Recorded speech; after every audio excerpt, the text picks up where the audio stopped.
Right now, as you sit, your spine is collapsing. Not dramatically, not painfully, but measurably, undeniably, your vertebrae are pressing together with a force your body was never designed to sustain. Between each vertebra sits a disc, a fluid-filled cushion engineered for movement and shock absorption. These discs contain a gel-like center called the nucleus pulposus, surrounded by tough concentric rings called the annulus fibrosus. When you stand, when you walk, these discs flex and rebound, pumping fluid in and out like a healthy heartbeat. But sitting changes everything. The moment you lower yourself into a chair, your entire upper body weight concentrates onto these discs through a single axis.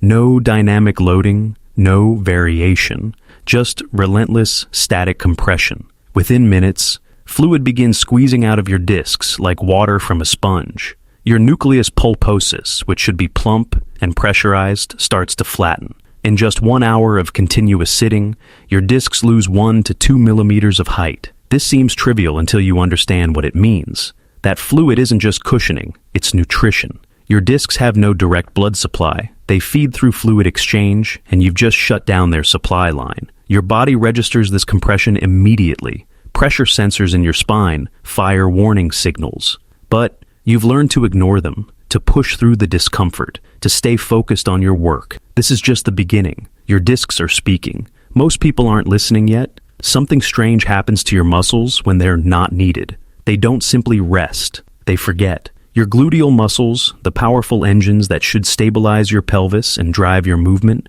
enter a state researchers call gluteal amnesia. After 2 hours of sitting, these muscles reduce their neural firing so dramatically that even when you stand, they struggle to activate properly. Your body has decided they're irrelevant. Meanwhile, your hip flexors are doing the opposite. The psoas muscle, which connects your spine to your femur, tightens with every passing hour. It's adapting to its shortened position, remodeling itself to match this new reality. When you finally stand, this muscle won't want to lengthen. It will pull your pelvis forward, tilting your spine into exaggerated curvature. Your core stabilizers, those deep muscles designed to support your spine against gravity, begin their own shutdown sequence. Why work when a chair is doing the job? Blood flow to these inactive muscles drops by up to 40%. Metabolic waste accumulates. The tissues become sluggish, starved. You feel this as restlessness, an urge to shift, to move, to stand. This isn't distraction. This is your body's emergency broadcast system, trying to override your conscious decision to remain still. But most people push through it. They interpret the discomfort as weakness, as lack of discipline.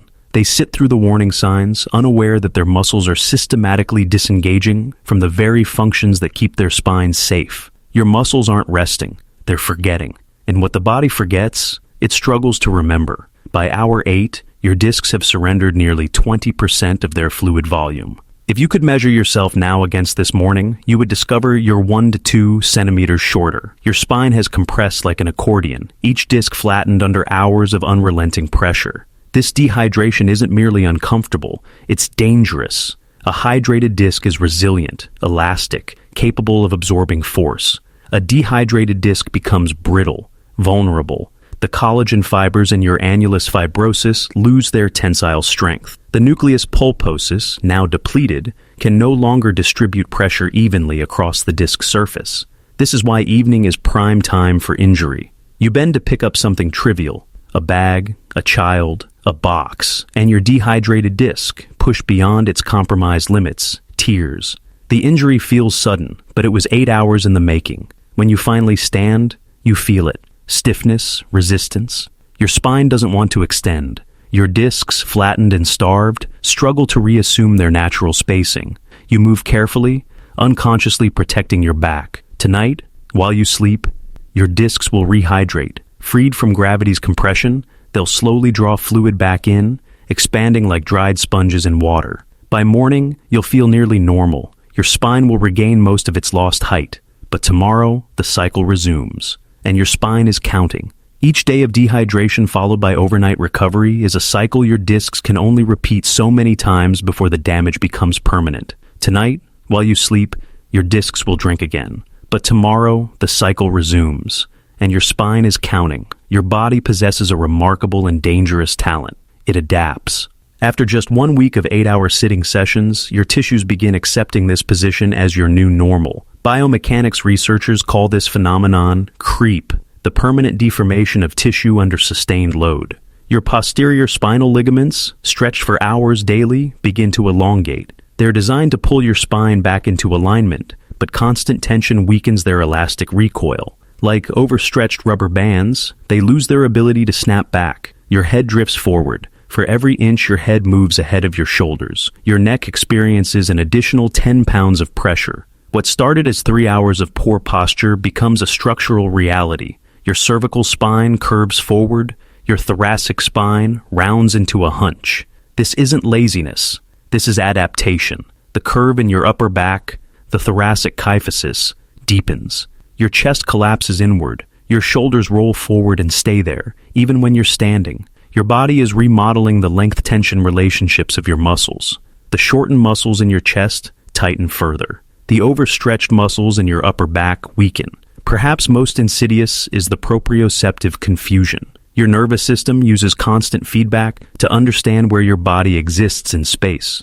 After a week of sustained poor posture, your brain recalibrates. This collapsed position begins to feel neutral. Correct posture now feels wrong, effortful, unsustainable. You've crossed a threshold. Your posture isn't something you're doing anymore. It's something you've become. Your body is remarkably adaptable, but adaptation isn't always survival. Sometimes it's slow surrender. Deep inside your spine, something is giving way. The annulus fibrosus, those concentric rings of collagen that contain your disc's gel-like center, are developing micro tears. When you sit, especially with poor posture, your spine flexes forward. This forces the nucleus pulposus backward, pressing against the posterior wall of your disc. Hour after hour, day after day, this pressure finds the weakest points in your annular wall. Collagen fibers begin to separate. Small fissures form between the layers. This is how disc bulging begins. Not with a single catastrophic event, but with accumulated microtrauma. The nuclear material, sensing weakness, migrates toward these tears. The posterior disc wall begins to bulge outward, like a tire developing a weak spot before it blows. A bulge isn't a herniation. Not yet. The nucleus hasn't breached the outer wall, but the distinction matters less than you'd think. A bulging disc can press on nerve roots just as effectively as a herniated one. And every day you continue this pattern, those micro tears deepen. Your body responds with inflammation. Chemical mediators flood the disc tissue, attempting to heal the damage. But inflammation in the confined space of your spinal canal creates its own problems. Swelling presses on nearby nerve roots. Morning stiffness becomes more pronounced. You need longer to loosen up after sleeping. Behind your vertebrae runs your spinal canal, a narrow corridor housing your spinal cord and nerve roots. Your bulging disc is beginning to encroach on this space. The disc hasn't herniated, not yet, but the wall is cracking and the pressure behind it is relentless.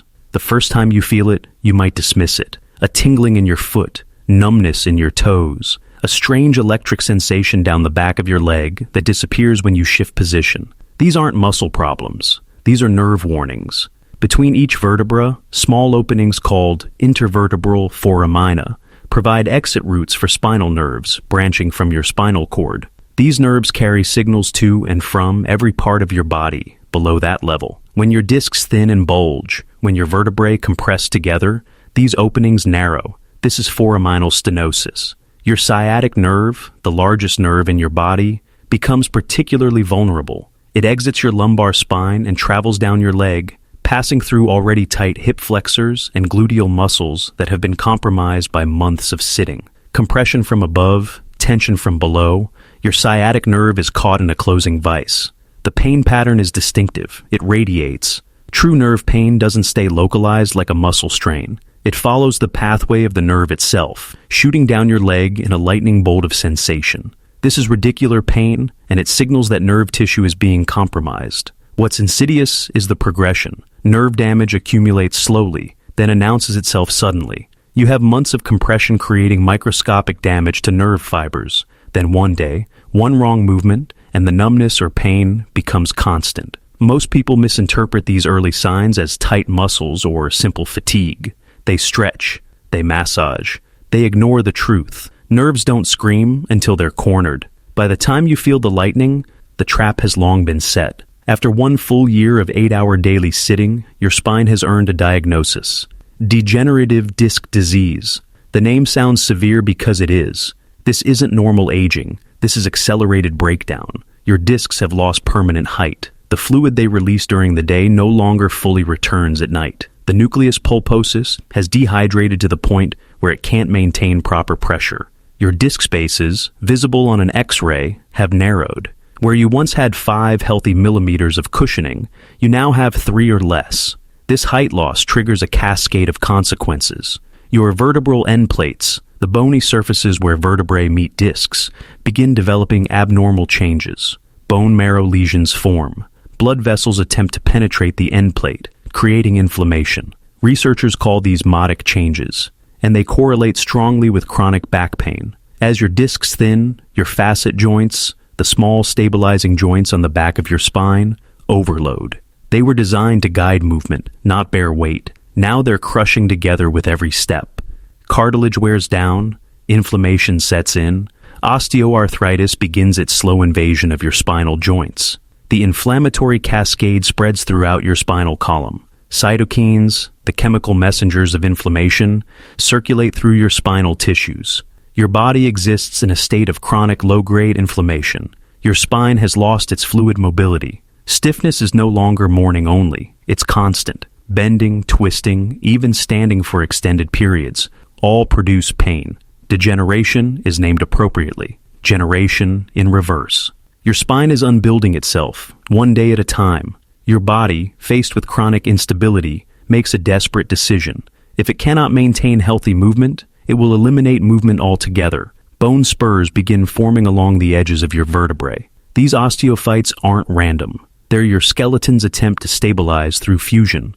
Extra bone grows where ligaments attach, creating bony bridges between vertebrae. Your body is trying to weld your spine together. The spinal canal itself narrows. This central stenosis occurs from multiple directions simultaneously. Your bulging discs press forward. Your thickening ligamentum flavum, a ligament that runs along your spinal canal's posterior wall, buckles inward. Your facet joints, arthritic and swollen, encroach from the sides. The space available for your spinal cord shrinks. Your natural spinal curves flatten. The lumbar lordosis, that gentle inward curve of your lower back, disappears. Your spine becomes straight, rigid, unable to absorb force through its natural, shock-absorbing curves.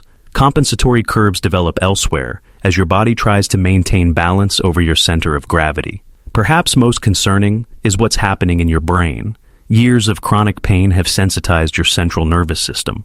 Your pain pathways have been reinforced so consistently that they fire more easily, more intensely. You've developed what researchers call central sensitization. Your nervous system has learned to amplify pain signals. Movement that should be painless now hurts. Your brain, trying to protect you, creates pain in anticipation of injury. Your body is solving the wrong problem. It's building armor around weakness, creating rigidity where flow once lived. Your spine doesn't exist in isolation. It's the central axis around which your entire body organizes itself. When it fails, the consequences radiate outward in ways most people never connect. Your thoracic compression, that rounded upper back, reduces your lung capacity by up to 30%. Your rib cage can't expand fully. Each breath brings less oxygen. Your cardiovascular system compensates by working harder, increasing your heart rate for the same oxygen delivery. Your collapsed posture compresses your abdominal cavity. Your intestines, your stomach, your diaphragm, all operate in reduced space. Digestive issues emerge. Acid reflux increases. Breathing becomes shallow and inefficient because your diaphragm can't descend properly. Your venous return, the flow of deoxygenated blood from your legs back to your heart, slows dramatically during prolonged sitting. Blood pools in your lower extremities. Your risk of deep vein thrombosis increases. Your cardiovascular system struggles with basic circulation. Your hips and knees, forced to compensate for spinal instability, develop their own degenerative changes. Uneven loading patterns create asymmetric wear. Osteoarthritis spreads to joints far from your spine, all because your body's central pillar has failed. Even your brain suffers. Forward head posture reduces blood flow through vertebral arteries by up to 25%, Cognitive function declines subtly. Focus becomes harder. Memory less sharp. Research is unequivocal. Prolonged daily sitting increases all-cause mortality by 20 to 40%, independent of exercise. Your spine isn't isolated. It's the axis around which your entire body orbits. When it fails, everything tilts. The damage is real. The science is clear. But your spine, remarkably, retains the capacity to heal if you give it what it needs. Movement is medicine, not exercise in the way you typically conceive it, though that helps. Movement means interrupting stillness every 30 minutes. Stand, walk, change position. Your discs need dynamic loading to pump fluid. Your muscles need activation to maintain their neural connections. Spinal decompression occurs naturally through movement. Hanging from a bar, lying supine with your legs elevated, even standing and reaching overhead. These positions allow your discs to expand, to draw fluid back in, to recover from compression. Ergonomics matter, but they're not salvation. The perfect chair, the ideal desk height, these reduce harm, but don't eliminate it. There is no safe way to sit for 8 consecutive hours. The solution isn't better sitting, it's less sitting. Your spine needs strengthening and stretching in equal measure. Strengthen your core stabilizers, your gluteals, your upper back. Stretch your hip flexors, your chest, your neck. Balance the tension patterns that sitting has created. The truth is nuanced. If you've reached advanced degeneration, if you have significant stenosis or nerve damage, complete reversal may be impossible, but progression can stop. Pain can decrease. Function can improve. Your spine has been speaking in whispers. Pain is when it starts screaming. But between silence and screaming lies a window, and that window is still open. Your body is waiting for you to listen, to move, to remember what it was designed to do.